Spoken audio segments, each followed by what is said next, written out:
तो फिर से स्वागत है किसान भाइयों आपका इस वीडियो में। दोस्तों आज हम बात करेंगे कॉपर ऑक्सीक्लोराइड 50% WP फंगिसाइड की। जी दोस्तों, यह टेक्निकल काफ़ी जाना पहचाना टेक्निकल है और यह टेक्निकल पुराना भी हो चुका है और इसके रिजल्ट भी काफ़ी अच्छे देखने को मिलते हैं। तो आइए इसके बारे में थोड़ी हम इंफॉर्मेशन देते हैं, थोड़ी जानकारी हम इसके बारे में समझते हैं। दोस्तों, कॉपर ऑक्सीक्लोराइड 50% WP एक कॉपर आधारित व्यापक स्पेक्ट्रम फफूंदनाशक है जो दोस्तों अपने संपर्क क्रिया द्वारा फफूंद के साथ साथ जीवाणु जनित रोगों को भी नियंत्रित करता है। यानी कि दोस्तों यह एक कॉन्टैक्ट फंगिसाइड है। कॉन्टैक्ट यानी कि जहाँ जहाँ इस फंगिसाइड का स्प्रे होता है और जहाँ पर फंगस है उसके संपर्क में आके ये उसको नष्ट करता है। यह पौधे के अंदर फैलता नहीं है। कहीं पौधे पे अगर कहीं पे इसकी बूंदें नहीं पड़ी हैं तो ये वहाँ की फंगस को खत्म नहीं करेगा। जहाँ जहाँ इसकी बूंदें पड़ेगी स्प्रे करने पर वहाँ वहाँ की ये फंगस को खत्म करेगा। यदि फंगस पौधे के कहीं अन्य भाग में पड़ी है और वहाँ पर यदि इसका स्प्रे नहीं पहुँच पाया है तो ये वहाँ की फंगस को खत्म नहीं कर पाएगा, क्योंकि ये कॉन्टैक्ट है, यानी ये संपर्क में आके फंगस को खत्म करता है। ये सिस्टमिक तरीके से कार्य नहीं करता है।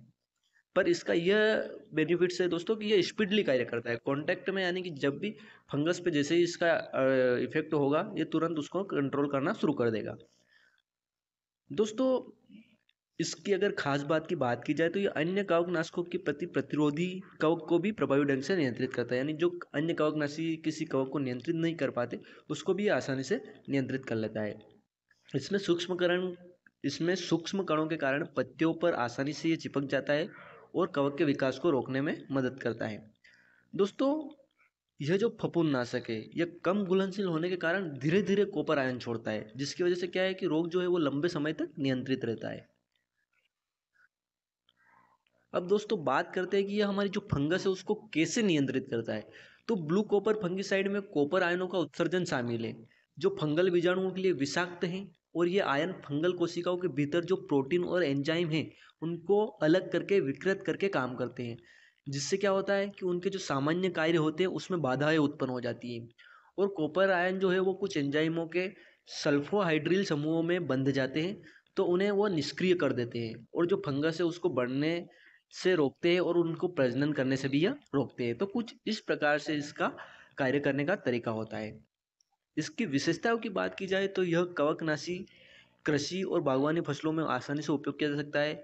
बात करें कि कौन कौन से यह फंगस को नियंत्रित करता है, तो दोस्तों यह कोमल फफूंद, प्रारंभिक और विलंबित तुषार, गुच्छे सड़न, काला सड़न और जंग, पत्ती धब्बा एवं फल सड़न, प्रारंभिक तुषार, विलंबित तुषार, पत्ती धब्बा रोग, कोमल फफूंद, काला सेंक और मेंढक की आंख की पत्ती वाला जो रोग होता है उसे, कली सड़न को भी यह नियंत्रित करता है। नारियल की फसल में जो कली सड़न होता है उसको नियंत्रित करता है। पत्ती धब्बा को नियंत्रित करता ही है ये। और पद सड़न और फल सड़न को भी यह नियंत्रित करता है। बहुत सी फसलों में इसका उपयोग किया जा सकता है। अंगूर, आलू, इलायची, कॉफ़ी, केला, जीरा, टमाटर, तंबाकू, नारियल, साइट्रस, पान, मिर्च आदि अलग अलग प्रकार के फसलों में से उपयोग किया जा सकता है। किसान साथियों, इसका जो डोज है वह 1.5 से 2 ग्राम पर लीटर पानी के अकॉर्डिंग रहता है। तो इसे आप 20 लीटर के पंप में 30 से 40 ग्राम प्रति पंप के अनुसार उपयोग कर सकते हैं।